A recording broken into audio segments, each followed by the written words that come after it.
What kind of land can defeat distance, swallow towns, drive people underground, and leave the heart of an entire modern nation almost empty? The deeper you go into Australia, the more it feels like you are entering a place that was never meant to belong to us. Australia is one of the most modern and successful countries on Earth. Its cities are polished, wealthy, and deeply connected to the rest of the world. From a distance, it looks like the kind of nation that has mastered its environment completely. But the more I looked at Australia, the more one unsettling fact kept pulling me back in. Almost everyone lives at the edge. That may not sound shocking at first, but the moment you really stop and think about it, it becomes difficult to ignore. Because this is not a small country. This is an entire continent. And yet, if you move away from the coasts, the human presence begins to thin out with startling speed. Towns shrink, roads empty. The map starts to feel hollow. Then suddenly, stretching across a space so vast it rivals Europe, there is a center where almost no one lives. And that is where this story begins. Because to me, that is more than a geographic detail. It is a contradiction, a modern nation wrapped around an interior that still seems to resist us. A country celebrated for its stability and prosperity, yet hiding a core so empty, so harsh, and so strangely untouched that it almost feels like a wound running through the middle of civilization itself. The first time I truly grasped that, I couldn't let it go. I kept asking myself the same question. What is so powerful, so unforgiving, so deeply wrong with the center of Australia that even now, in the age of technology, infrastructure, satellites, and limitless information, people still cling to the coastline and leave the heart of the continent nearly abandoned? Welcome to Hidden Truth Channel. What fascinates me about this mystery is that it does not belong to legend. It belongs to reality. There is no need to invent an ancient curse or a lost civilization buried beneath the sand. The truth is already strange enough. Australia is one of the most advanced countries in the world, and yet inside it lies a colossal region where distance seems to swallow settlement, where the land appears to push people back, and where the deeper you go, the less the country resembles the version most of us think we know. If stories like this draw you in, subscribe to the channel and support us. That support gives this channel the energy to keep going deeper into the world's most unsettling and fascinating truths. In this journey, I do not want to give you a dry explanation or a list of facts. I want to go with you into the heart of Australia, from Adelaide to Darwin, and sit with the question that has stayed with me ever since I first confronted it.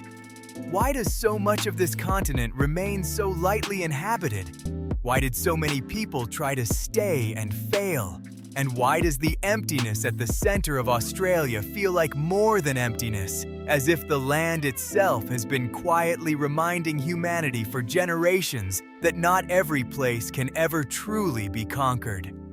And once you leave the reassuring image of coastal Australia behind, the mystery stops feeling abstract and starts taking physical shape in the landscape itself. One of the things that stays with me most when I think about inland Australia is not any single landmark, but a feeling. It is the feeling of driving deeper and deeper into a place that seems to be withdrawing from human life with every mile. The road is still there. The car keeps moving. The map still shows names. But something begins to thin out around you, not just people, but signs of permanence. The farther inward you go, the more it feels as though the country is slowly being stripped down to its barest elements: distance, silence, heat, and time. At first, the change is gradual. You still pass farms, patches of cultivated land, small roadside settlements that seem ordinary enough. But then, the rhythm starts to break. The greenery weakens. The space between one place and the next becomes wider. Buildings appear less like part of a living network and more like isolated acts of resistance. And then, eventually, you begin to encounter something far more haunting than emptiness itself. Evidence that people once believed they could belong here. That is what makes the interior of Australia so unsettling to me.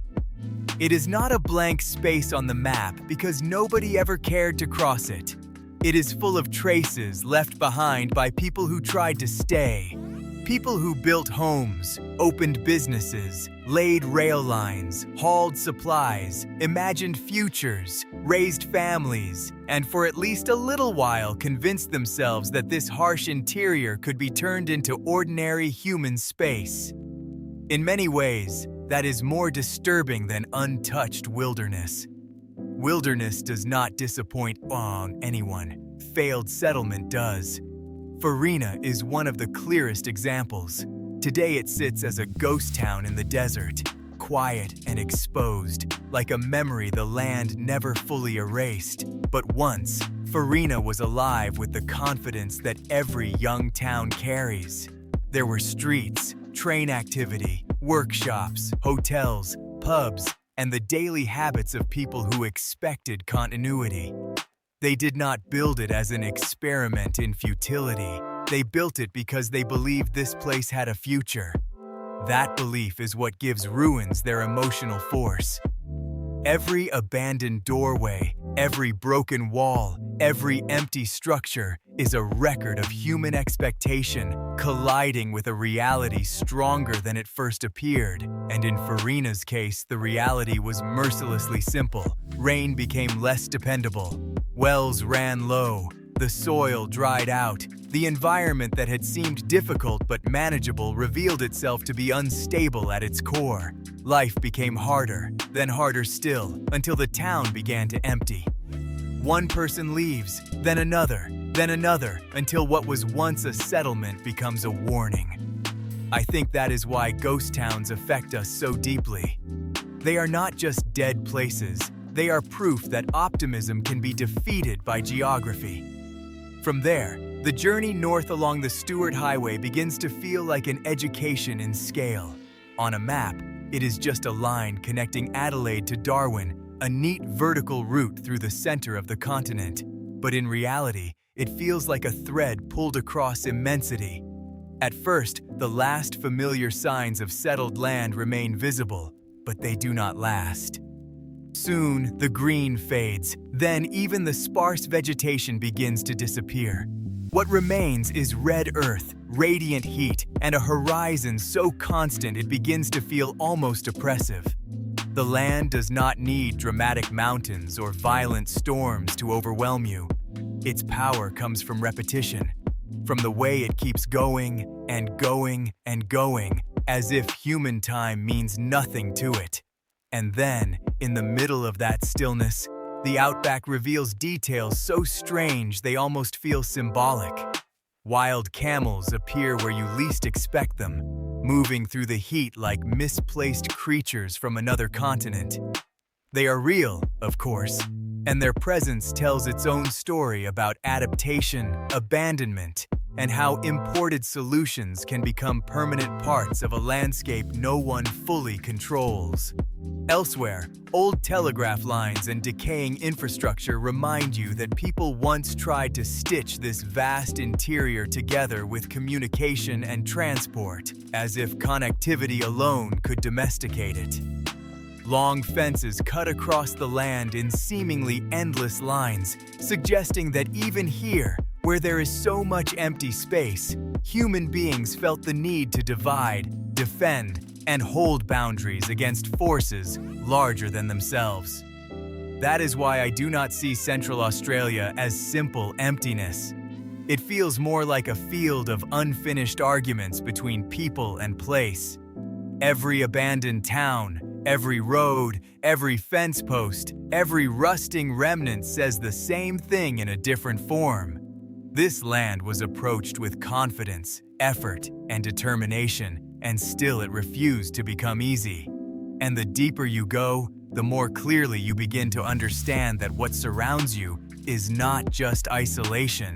It is the residue of repeated attempts to turn the interior into something stable, and the quiet evidence that stability never came as naturally as people hoped. And if the ghost towns reveal what happens when people fail to hold the land, the next question becomes even more fascinating to me.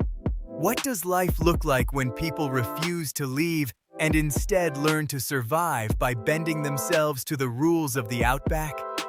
That is where inland Australia stops feeling merely harsh and starts feeling almost surreal. Because survival here is not always about conquering the environment. Sometimes it is about surrendering your ordinary assumptions and accepting that if human life is going to continue at all, it may have to continue in forms that would seem strange anywhere else on Earth. No place captures that better than Coober Pedy. The first time I truly understood what Coober Pedy was, I could not stop thinking about what it implied. This is not just a mining town in the desert. It is a place where many people live underground because the surface itself can become so brutally hot that ordinary life above ground turns into a kind of punishment. Houses are carved into rock. Hotels disappear beneath the earth.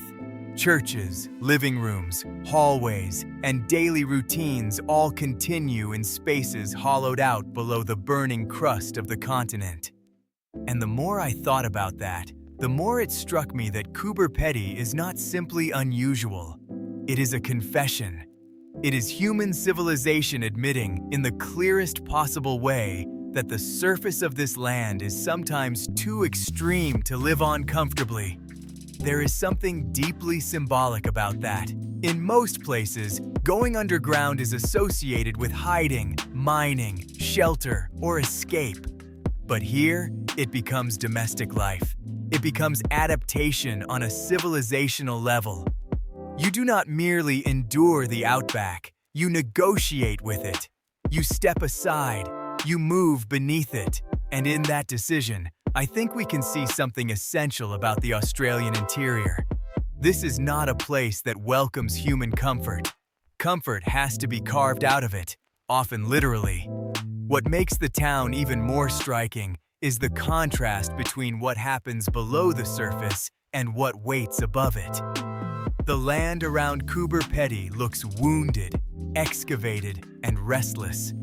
Opal mining has left behind spoil heaps, pits, shafts, and mounds scattered across the plain in every direction. The ground appears torn open by decades of searching, as if generation after generation believed something precious was hidden below and were willing to rip the desert apart to reach it. And in a sense, they were right. Opal brought people here. Opal kept the town alive, but it also transformed the landscape into something unstable and dangerous. There are countless old shafts, many of them poorly marked or not marked at all. At night, locals warn that a few careless steps in the dark can be enough to vanish into the earth. That image stays with me because it feels like a metaphor for the whole region, a place where the ground itself cannot be trusted unless you know exactly how to move through it. And Coober Pedy is only one example of the strange bargain people make with the interior. Another is the dingo fence, a structure so immense that it almost feels like a myth until you confront its scale. It stretches across vast sections of the continent, one of the longest fences on the planet, built to protect sheep country from dingoes. On paper, that might sound like a practical agricultural measure, but emotionally, it feels like something much larger. It is a line drawn by people who learned, perhaps the hard way, that settlement in this part of Australia cannot simply expand outward with confidence. It has to defend itself constantly. What fascinates me about the fence is not just its size, but what it says about the relationship between people and the land around them. In many parts of the world, human settlement gives the impression of inevitability, as though once people arrive, order naturally follows. But here, order looks provisional. Here, one of the defining features of civilization is a barrier designed to hold back a predator perfectly adapted to the conditions that humans struggle against. Dingoes are not just animals roaming the margins. They are reminders that the interior still belongs, in a very real sense, to forces older and more resilient than the systems brought in by settlers. The same feeling extends beyond dingoes. The outback is home to some of the most venomous snakes on Earth. Heat can become lethal. Water may be distant, unreliable, or dangerously poor in quality. Medical help can be unimaginably far away. Every element of life here seems to carry an extra condition attached to it, as if the land is constantly reminding you that survival is possible, but never to be taken for granted. And I think that is the emotional truth at the center of all this. When people imagine the Australian interior, they often imagine emptiness, as though the problem is simply a lack of population. But that has never been the most interesting thing about it to me. What grips me is the conditional nature of human life here. Towns survive conditionally. Farms survive conditionally. Roads, fences, mines, homes, and bodies all survive conditionally. Everything depends on planning, adaptation, engineering, imported supply, and relentless attention to risk. So when I look at the outback, I do not see a blank wilderness.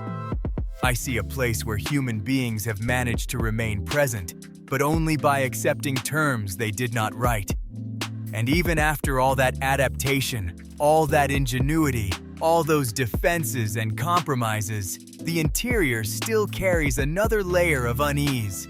Because this is also where the stories begin, where people speak of strange lights, vanishings, and nights so unsettling that the land itself starts to feel less like scenery and more like a presence.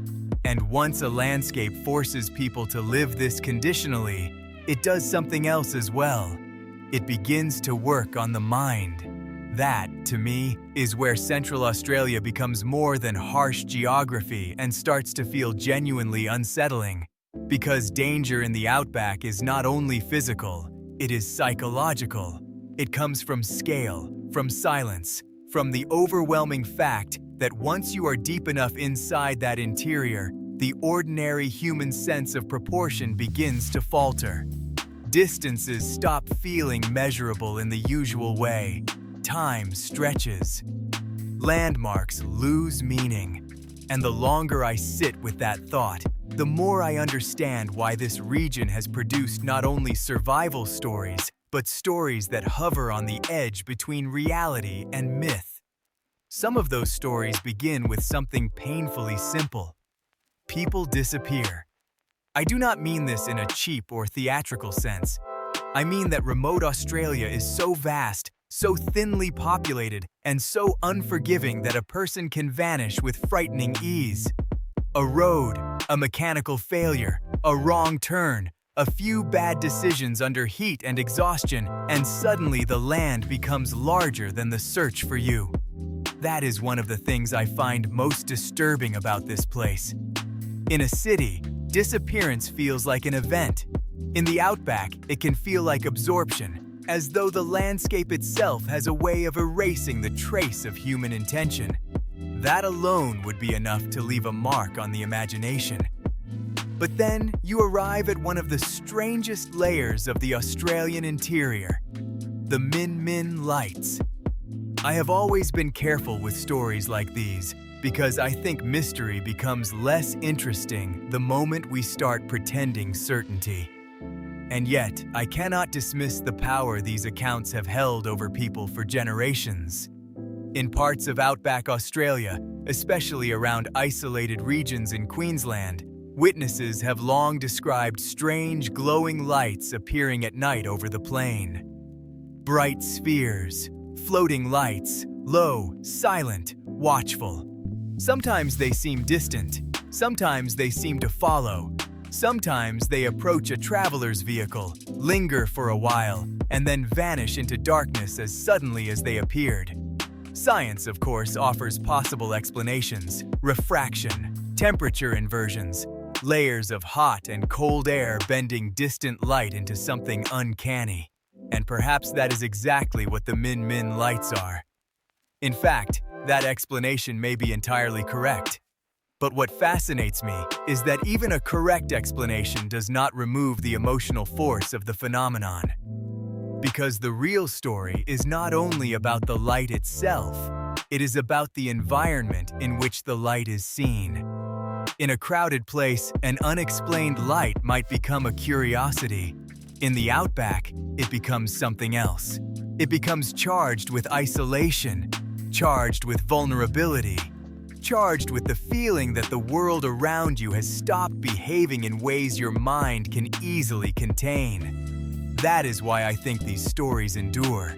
Not because people are naive, and not because every mystery demands a supernatural answer, but because extreme isolation changes the way reality is felt. The land does not merely surround you there, it presses on perception. And that same pressure runs through the survival stories too. The accounts of people reappearing after days or weeks in the wilderness, emaciated, disoriented, held together only by instinct and chance, surviving on whatever the land would reluctantly allow. Stories like that grip me because they expose how little margin for error exists out there. They reveal that the Australian interior does not need fantasy to become terrifying. Its reality is already severe enough. That may be the most powerful thing about it. This is not an unknown continent. It is mapped, governed, studied, and crossed by roads, and yet the deeper psychological truth remains. There are places within it where human certainty thins out, where explanation and unease begin to overlap, and where even the most rational mind can feel the pull of something older, larger, and harder to name. But as haunting as these stories are, they are not the final answer. Because if the outback feels mysterious at the level of human experience, its deepest resistance to settlement may come from something even more relentless than folklore: the hard logic of water, soil, climate, and geological time. And once I started setting the eerie stories aside, I found myself facing a truth that was somehow even more sobering. The greatest mystery of Central Australia may not be supernatural at all, but geological. Because eventually, every strange feeling this landscape creates leads back to the same question. If the center of Australia holds so much mineral wealth, iron ore, gold, opals, and other buried riches, why did it never become the foundation for vast inland cities? Why didn't opportunity pull people into the interior the way it has in so many other parts of the world? Why, after all the mapping, mining, engineering, and effort, does so much of the continent still remain so lightly inhabited? The answer, at least as I see it, begins with a harsh reality that people often underestimate. Resources alone do not create civilization. They only tempt it. Everything that must come after: water, food, transport, medicine, infrastructure, labor, repair, communication, energy, can become so difficult to sustain that the promise of the land starts collapsing under the weight of what it costs to remain there. And that is exactly what happened in the center of Australia. The problem was never simply whether something valuable could be found. The problem was what it would take to build an enduring human world around it. A mine in the middle of the outback is not just a mine. It is a logistical gamble. Every gallon of fuel, every machine part, every piece of equipment, every shipment of food, every medical necessity, every construction material has to cross enormous distances to arrive there. And distance in a place like this is not passive. It wears things down. It isolates breakdowns.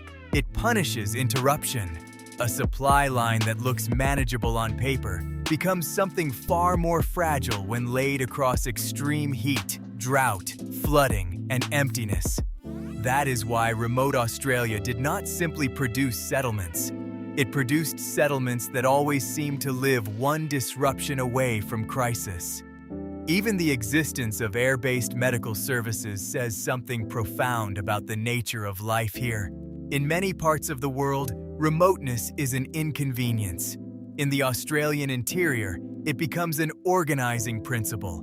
It shapes where people can live, how risk is calculated, how money is spent, how emergencies unfold, and how thinly civilization must be stretched in order to maintain itself at all. To me, that is one of the clearest signs that the interior was never truly subdued. It was accessed, yes. Used, certainly. But stable settlement is something much more demanding than access. Then, there is water, the element that seems at first glance like it should have changed everything. Beneath vast portions of Australia lies the Great Artesian Basin, one of the largest underground water reserves on Earth. On the surface, that sounds like salvation. If the desert lacks rivers and rain, then perhaps the answer is below.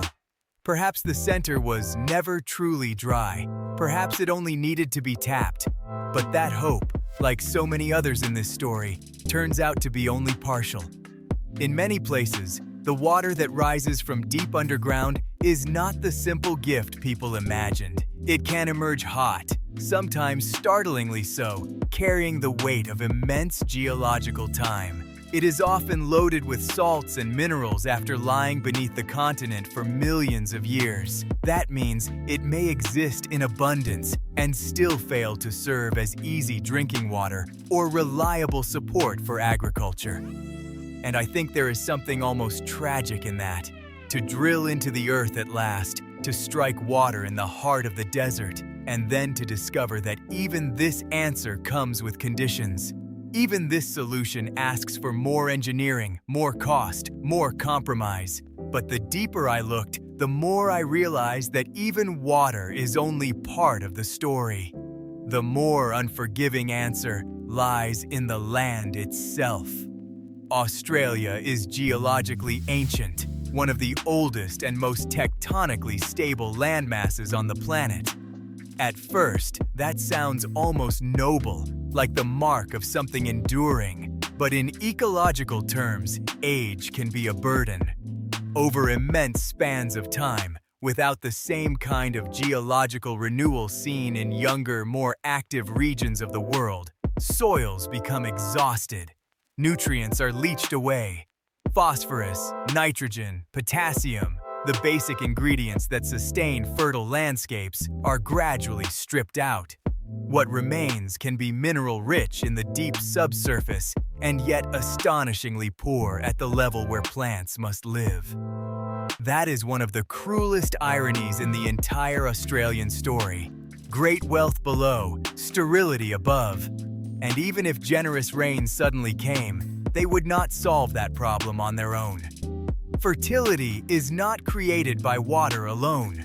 Soil must be capable of holding life, feeding roots, sustaining cycles of renewal. In much of Central Australia, that foundation is weak. So rain becomes temporary relief, not transformation.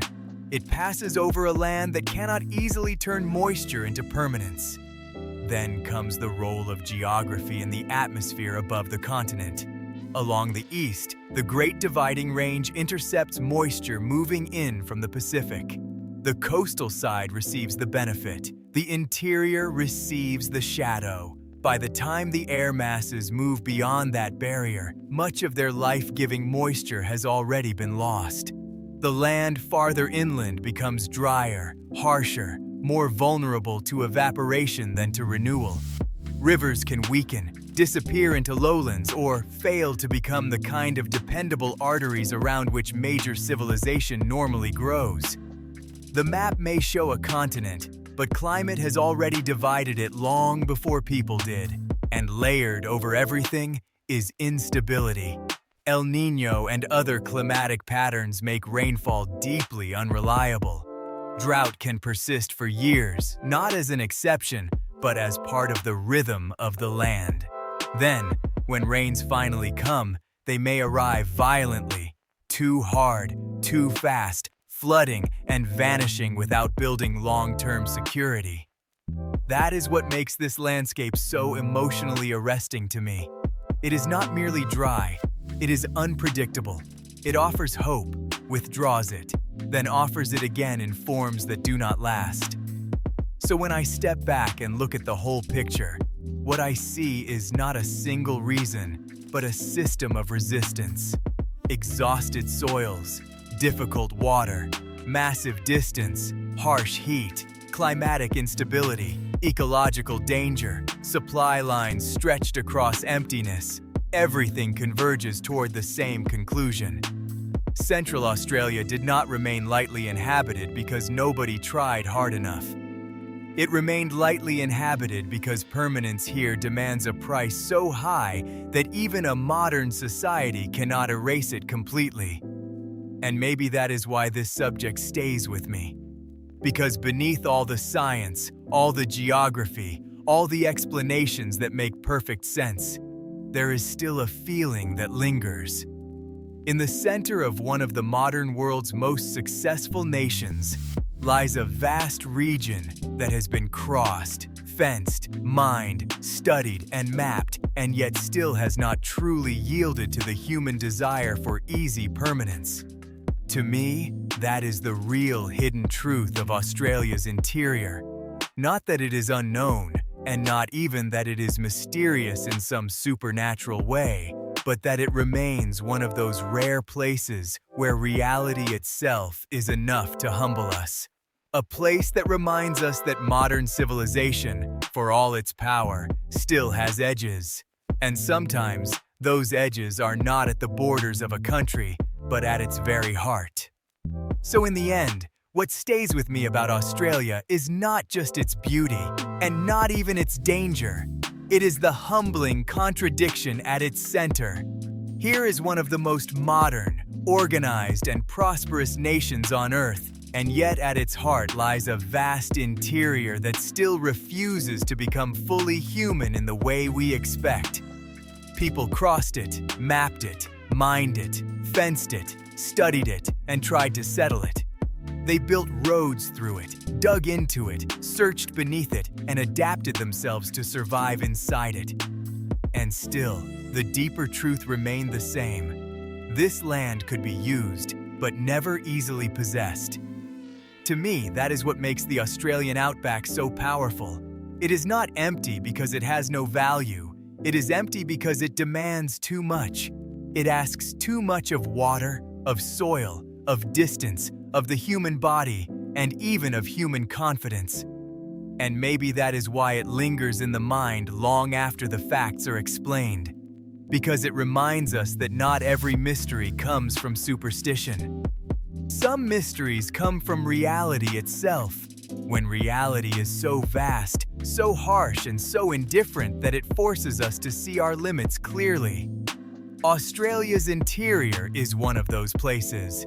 It teaches us that progress does not erase nature, and modern civilization does not automatically conquer every landscape it touches.